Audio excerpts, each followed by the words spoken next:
एक गांव में हरिया अपनी बीवी बिन्नी और 5 साल के बेटे सोनू के साथ रहता था।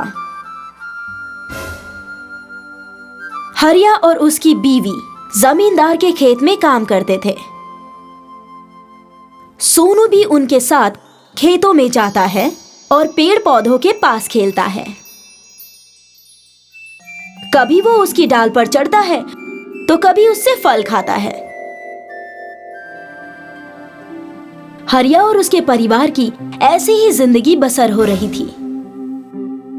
हर रोज की तरह सोनू आज भी अपने अम्मी अब्बू के साथ खेतों में काम करने जाता है। हरिया अपने बेटे को पढ़ाना चाहता है, लेकिन सोनू कम अक्ल है। तभी वहां जमींदार माखन सिंह भी आ जाता है। हरिया, इस बच्चे को स्कूल भेजो या काम पर लगाओ, लेकिन मेरे पेड़ों से दूर रखो। ये मेरे फल खा जाता है, मुझे इससे बहुत नुकसान होता है। हुजूर, बच्चा है इसीलिए वहां छोड़ते हैं, इसको धूप में कैसे रखेंगे? अरे तो तेरा बच्चा है ना, इसको स्कूल भेज, यतीम खाने भेज, जहां मर्जी है वहां भेज, लेकिन मेरे फल क्यों खिलाता है इसे? ठीक है हुजूर, वो कल से आपके फल नहीं खाएगा, मैं उसे वहां नहीं जाने दूंगा। माखन सिंह ये बोलकर चला जाता है।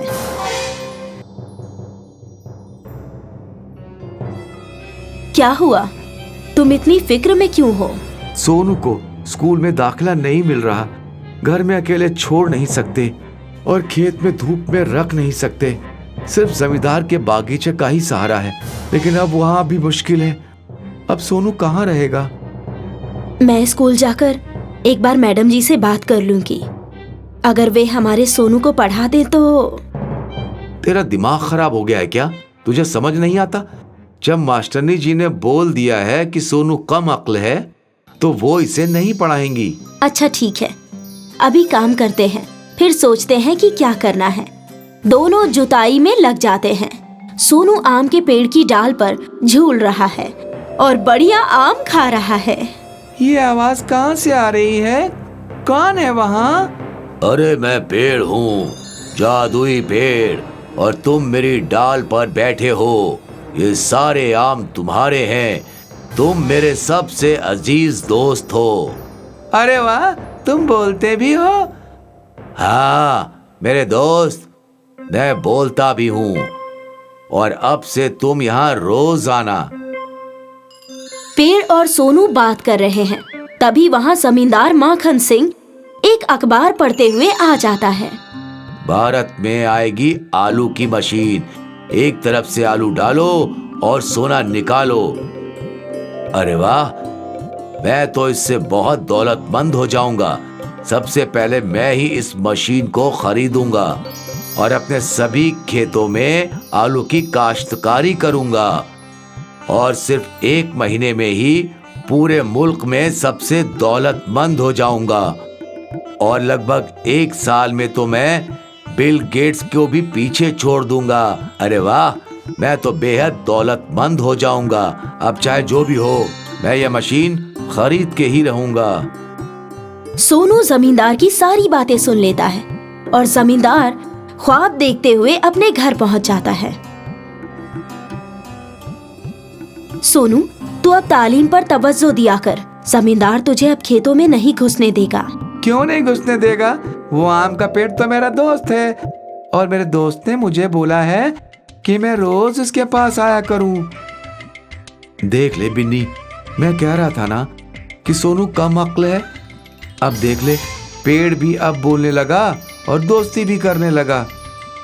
अब्बू, उसने वाकई बोला। सोनू, तू कल से घर पर ही रहेगा। अब्बू, मुझे कुछ पैसे चाहिए ताकि मैं आलू की मशीन खरीद सकूं और उससे सोना बना सकूं।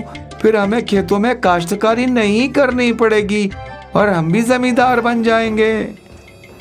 वाकई ये लड़का पूरा पागल हो गया है। तेरा लड़का पागल है, पागल। सभी सो जाते हैं, लेकिन सोनू के दिमाग में सिर्फ आलू की ही मशीन घूमती रहती है।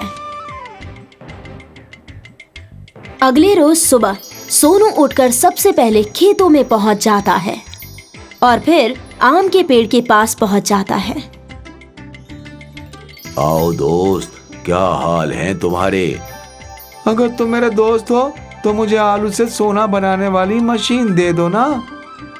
बस इतनी छोटी सी बात, अरे अभी दे देता हूँ। पेड़ सोनू को आलू से सोना बनाने वाली मशीन दे देता है। सोनू उसे लेकर घर आता है और घर में पड़े एक आलू को मशीन में डाल देता है। लेकिन वो हैरान रह जाता है क्योंकि मशीन से सोने का आलू बाहर आने लगता है। वो खुशी से झूम उठता है और अपने अम्मी अब्बू को बुलाता है। वो भी सोनू के इस कामयाबी पर बहुत खुश होते हैं और कुछ ही महीनों में ही वो बहुत दौलतमंद बन जाते हैं। इस बात की खबर जमींदार को लग जाती है और वो हरिया के घर आता है। देखा हरिया, तुमने मेरे साथ दगा किया है। तुमने मेरे पेड़ से सोने की मशीन ले ली। वो पेड़ मेरे थे, वो मशीन मेरे पेड़ के पास थी, तो उस पे सबसे पहले मेरा हक है। वो मेरे बेटे की है, उसको उसके दोस्त ने दी है। तुमने उससे बहुत दौलत कमा ली है। मैं तुमसे दौलत वापस नहीं मांग रहा हूँ, लेकिन तुम मुझे वो मशीन वापस कर दो। हरिया अखलाक पसंद आदमी है और वो मशीन जमींदार को दे देता है। जमींदार बहुत सारे आलू खरीद लेता है, लेकिन जैसे ही उसने पहला आलू मशीन में डाला, मशीन खुद ब खुद वहां से गायब हो गई और जमींदार के होश उड़ गए, क्योंकि जमींदार ने सारे शहर का आलू 20 लाख रुपए में खरीदकर अपने घर में जमा कर लिया था। लेकिन अब वो उससे सोना न बना सका।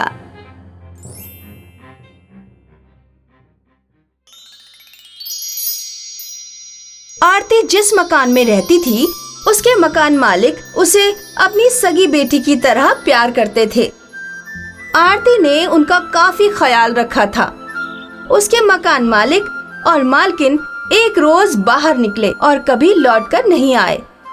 उनका एक कार हादसे में इंतकाल हो गया।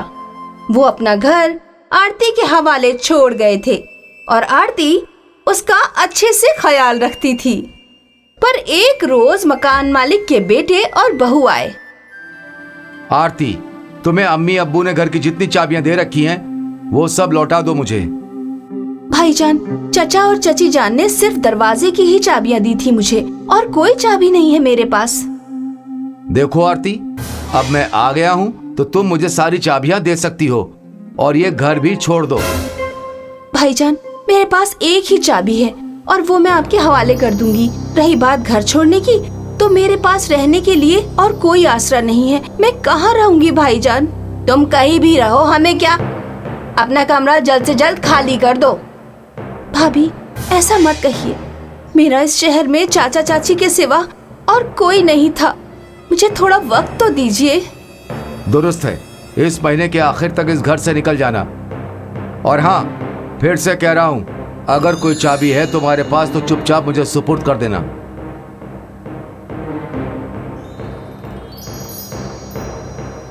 भैया किस चाबी की बात कर रहे हैं? कहीं तहखाने की चाबी तो नहीं चाहिए उन्हें? पर तहखाने का दरवाजा तो खुला रहता है हमेशा।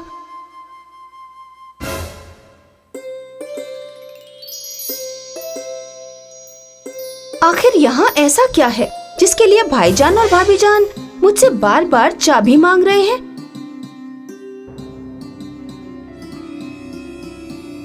अरे, इस कमरे के अंदर नल क्यों खुला रह गया है? चचा जान चची जान भी क्या क्या अजीबोगरीब चीजें करते हैं। इतना गंदा पड़ा है ये नल भी।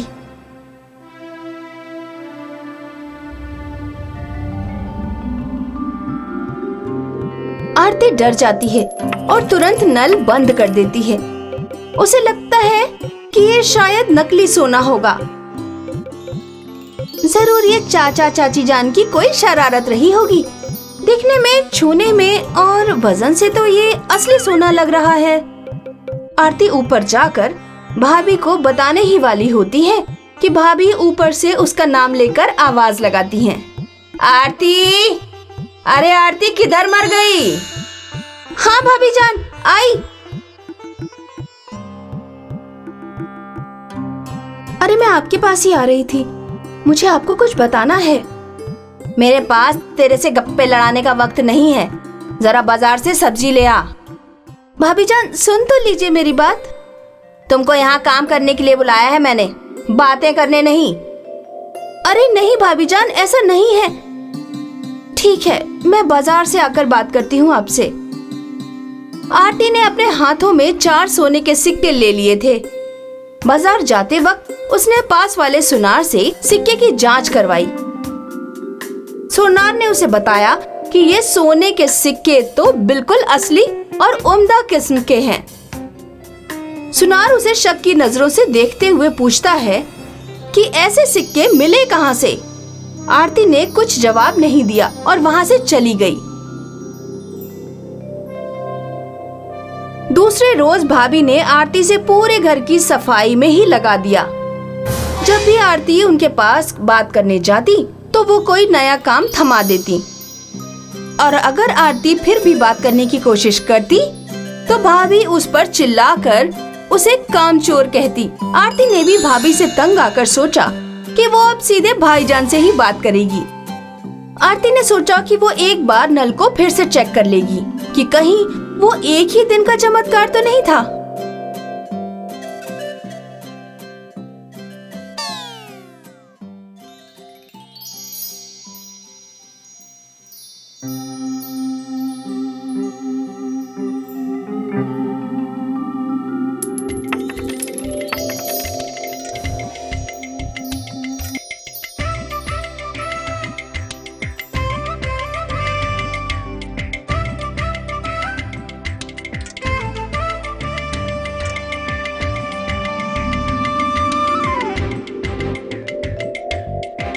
आरती, इधर आना।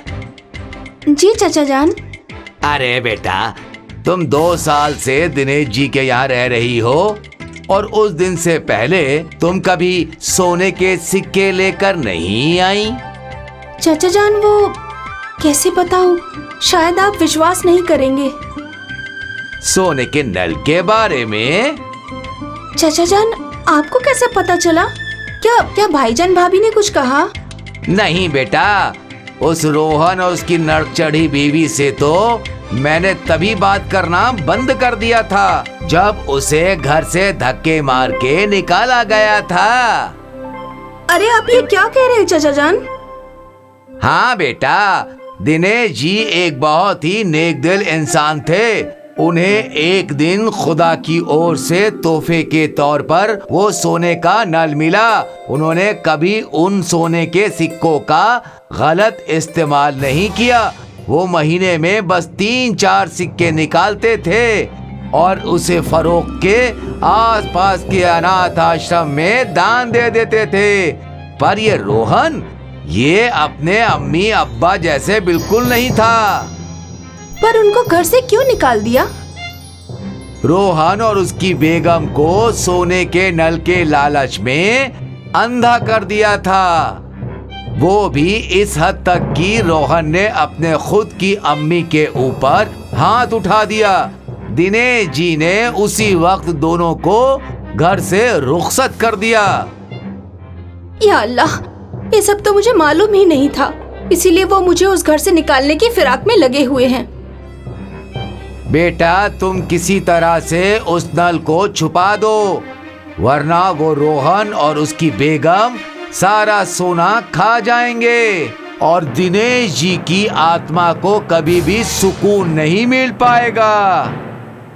पर चाचा जान, मैं ऐसा कैसे कर सकती हूँ? मुझे तो उस घर से निकाला जा रहा है। बेटा, उस नल को या तो तुम तोड़ दो या उन दोनों को उस घर से निकलवा दो। आरती घर पहुंचती है और वहां उसका इंतजार भैया भाभी जान के साथ साथ पुलिस भी कर रही होती है। देखिए इंस्पेक्टर साहब, यही है वो लड़की जिसने मेरे अब्बा के कीमती सोने के सिक्के चुराए हैं। नहीं नहीं, ये सच नहीं है इंस्पेक्टर। अच्छा, झूठी, ये सच नहीं है तो तू ये सोने के सिक्के की थैली लेकर कहाँ भागने वाली थी? देखिए सर, इसने सारे कपड़े भी पैक करके रखे हैं भागने के लिए। नहीं सर, ये बिल्कुल सच नहीं है, बल्कि मुझे ये लोग घर से निकाल रहे थे। इंस्पेक्टर ने आरती को पकड़ लिया और जेल ले जाने लगा।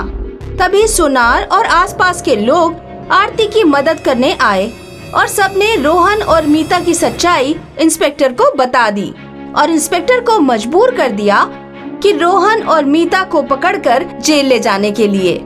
रोहन और मीता को जेल हो गई और आरती ने दिनेश शर्मा के नाम से उस घर में एक अनाथ आश्रम खोल लिया और उन सिक्कों से गरीबों की मदद करने लगी।